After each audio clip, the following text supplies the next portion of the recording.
Welcome.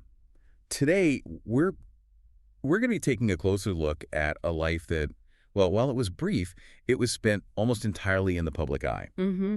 We are looking at the life and the enduring imprint of American child actor Sawyer Storm Sweeten. And his story is, it's so tightly linked to one of the biggest sitcoms of the late 90s and early 2000s, Everybody Loves Raymond. Inextricably linked, really. That's right. And for this exploration, it's important to state up front that we are sticking strictly to the facts presented in our compiled source material. Okay. So this material gives us the biographical framework of his life, the specifics of his career, the very tragic circumstances around his death, and then the really powerful public response from the colleagues who watched him grow up on set. In Sawyer Sweeten's life, it spanned a really specific timeline, May 12, 1995, all the way to April 23, 2015. 19 years. Just 19 years. It's a trajectory marked by this immediate, really intense professional life as a child. It is. And we absolutely recognize the profound sadness that shadows this material. Our commitment here is to an impartial, a factual, and a deeply respectful presentation of the documented information. Exactly. Our goal in this study is to meticulously explore what we have, focusing on how the facts of Sweeten's early life and the architecture of his acting career led to his public identity. And we'll also spend a good amount of time analyzing those heartfelt statements from the people who knew him best in that professional world. Yeah, they're very telling. So let's begin with the earliest documented facts of his life, where everything started. Okay. Sawyer Storm Sweeten was born on May 12, 1995, in a place called Brownwood, Texas. And when we look at the immediate family he was born into, you can already see the seeds of his future career. You really can. His parents were Timothy Sweeten and Elizabeth Millsap. Mm-hmm. And the family context is it's crucial here because it directly informed how he was cast. Well, the sources highlight his siblings. He had two sisters, Madeline and Mesa, and then the defining factor for his career, really, an identical twin brother named Sullivan. An identical twin. Yes. And the presence of not just siblings, but twins provided this unique opportunity that Hollywood, it rarely ignores something like that. That specific dynamic, Madeline, the oldest sister, and then Sawyer and Sullivan, the twins, that's the nexus point for their entire shared professional life. It is. And the sources document a path to a major Hollywood role that was just incredibly accelerated. This wasn't a family that spent years going to auditions. No, not at all. It seems like the move to California was followed almost instantly by this massive success. So what was that time frame exactly? It seems almost unbelievable. It's astonishing, really. The sources confirm that the Sweeten family relocated to California when the twin boys, Sawyer and Sullivan, were only 6 months old. 6 months old. Just 6 months. I mean, think about that. That's a huge life-altering move across the country with infants. And the professional reward for that move was secured before they were even old enough to walk or talk consistently. It really speaks to this almost predestined feeling about their casting.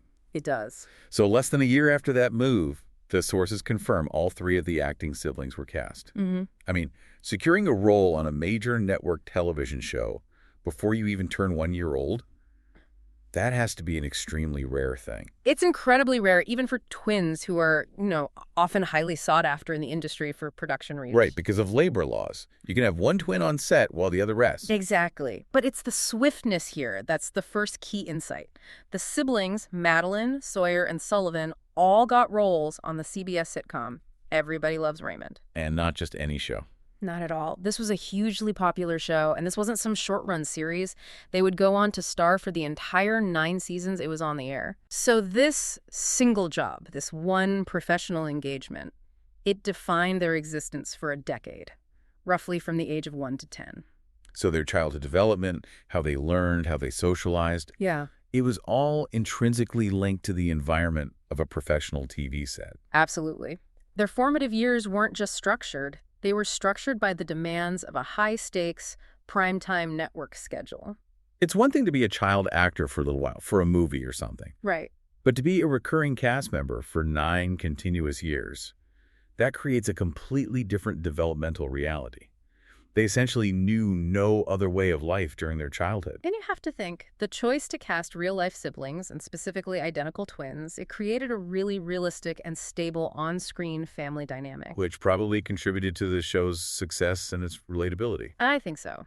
But for the children, it meant their shared reality, their family structure, was basically replicated and even intensified inside their professional structure. Their primary adult relationships outside of their parents were with the core cast and crew of Raymond. The people playing their parents, their grandparents, their uncle. Exactly. So then, in 2005, the series ends. This massive structure in their young lives just disappears.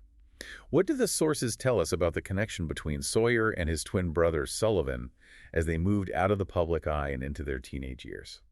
The documentation we have points to the enduring strength of that bond they shared. Which makes sense. It does. The sources mention a very specific detail about their later life. Sawyer and his identical twin brother, Sullivan, owned a house together in Riverside, California. And you see that as being particularly insightful. I do, yes. I mean, many siblings are close and stay close.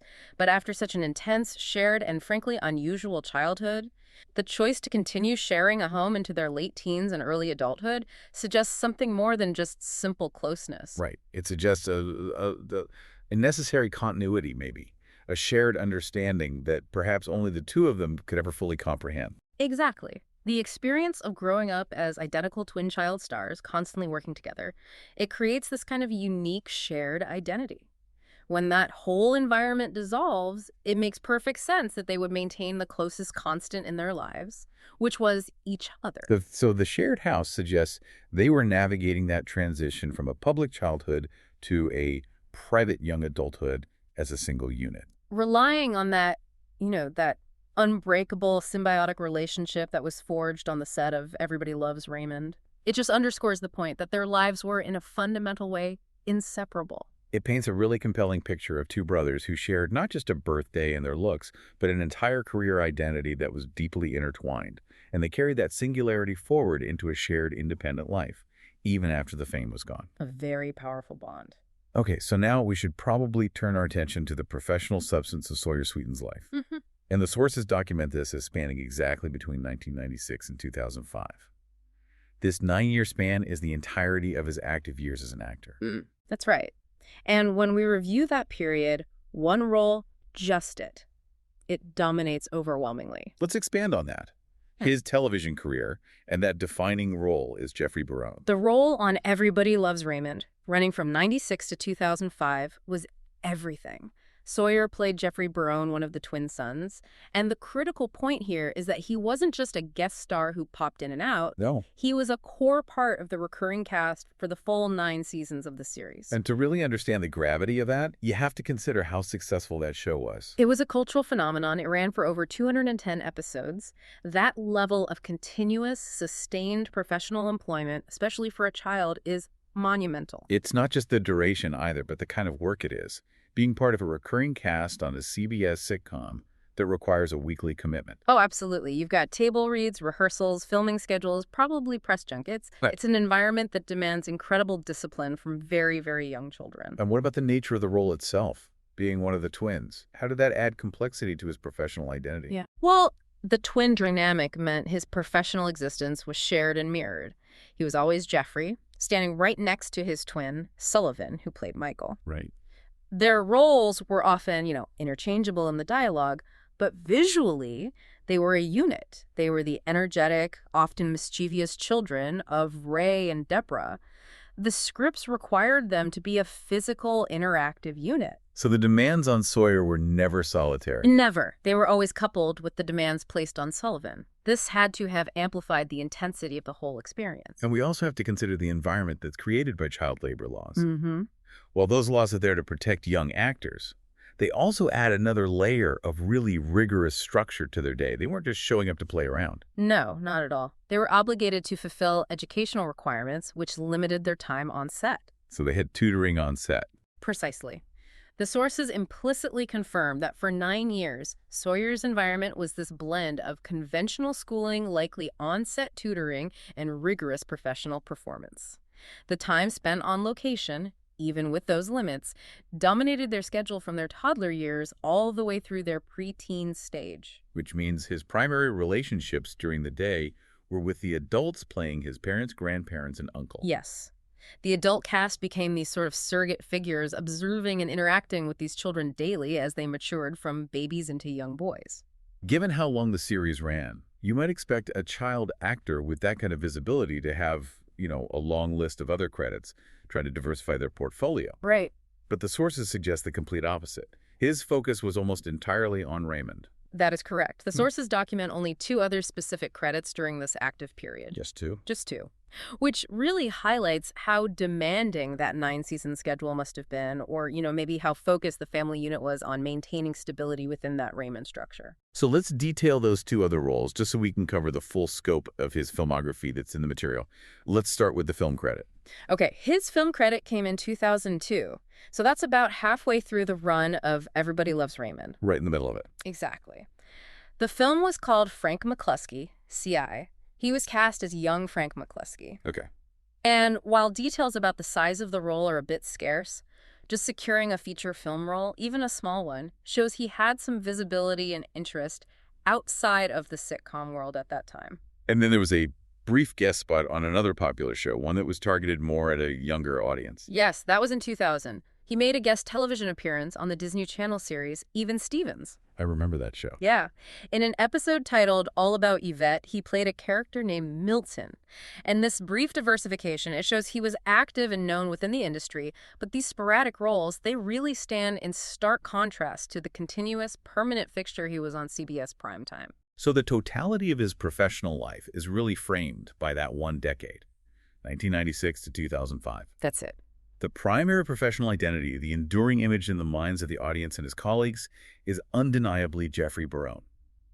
His life for 10 years was spent defining and embodying that character. And when the show ended, that constant shared professional structure it vanished entirely. The transition from that level of sustained work to, anonymity must be profound. It has to be. At age 10, when Raymond concluded he was done with acting, according to the sources, he stopped being Jeffrey Barone, and he began the very challenging journey of becoming Sawyer Sweeten, a young person trying to define himself outside the shadow of a globally famous TV role he started before he could even form memories. And the sources give us very little information about those next 9 years. They don't, which really underscores the privacy he maintained after the show.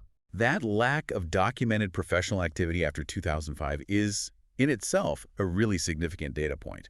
It marks the end of his public life, and it leaves us with this powerful, singular image that's just rooted in his childhood. Yeah, that's a good way to put it. We now have to transition to the final documented stage of his life, and we need to examine the facts surrounding his death with the deepest possible respect for the sensitive nature of this topic. Yes, we must handle this with solemnity and stick to the factual accuracy that's provided in the source material. Okay. Sawyer Sweeten died on April 23, 2015.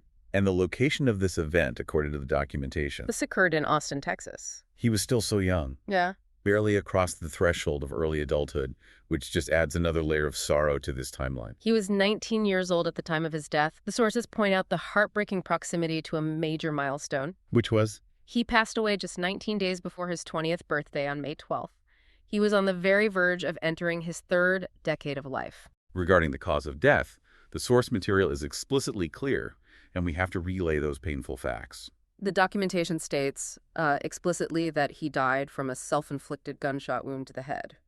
This event, it marked a sudden and profoundly shocking tragedy for his family, for his former colleagues, and for the millions of people who still remembered him as that little boy on that time. Everybody loves Raymond. A complete shock. Now, when we look at the source material, this tragedy is placed within certain factual classifications. And while these categories are, they're cold and procedural, they do provide some context for the scope of this loss within national statistics. That's correct. The event is classified in the source material under objective categories like 2015 suicides, suicides by firearm in Texas, and also youth suicides in the United States. So when reading these classifications, we understand that this wasn't just a personal tragedy. No. It's one that sadly fits into a larger, very troubling pattern of youth loss. These facts establish the serious nature of the circumstances we are discussing.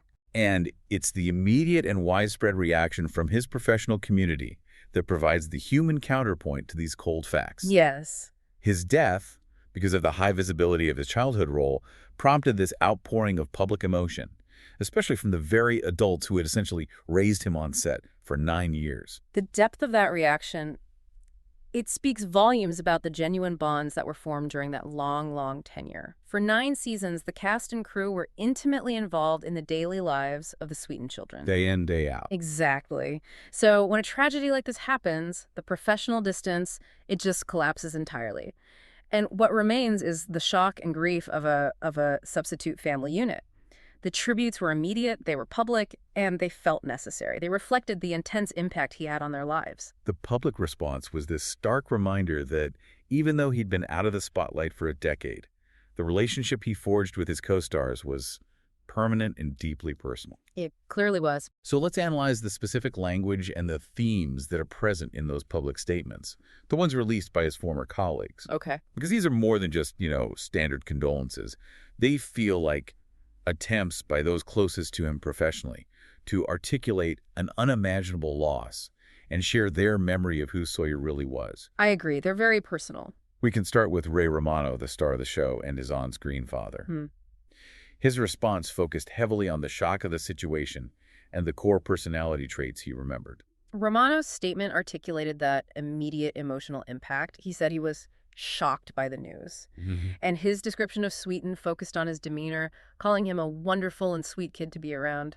It's noteworthy that Romano, the main figure on that set, emphasized warmth and kindness. Right. It suggests that despite the rigorous schedule and all the pressures of being on a hit show, Sawyer maintained this gentle and approachable presence. That emphasis on sweet and wonderful, it suggests a quiet, positive influence on set. It's not the demanding or difficult child star stereotype you sometimes hear about. Not at all. It reflects a positive disposition that he maintained throughout his entire childhood career. Now, moving to his on-screen mother, Patricia Heaton, her tribute offered a different but equally powerful view of his character. It did. Patricia Heaton's tribute used words that pointed toward his intelligence and his potential, combined with this profound sense of prematurity regarding his loss. What were her specific words? She described him as a funny and exceptionally bright young man. Exceptionally bright. Yes. The inclusion of bright and funny suggests an intellectual curiosity and a personality that went beyond just the performance he gave on camera.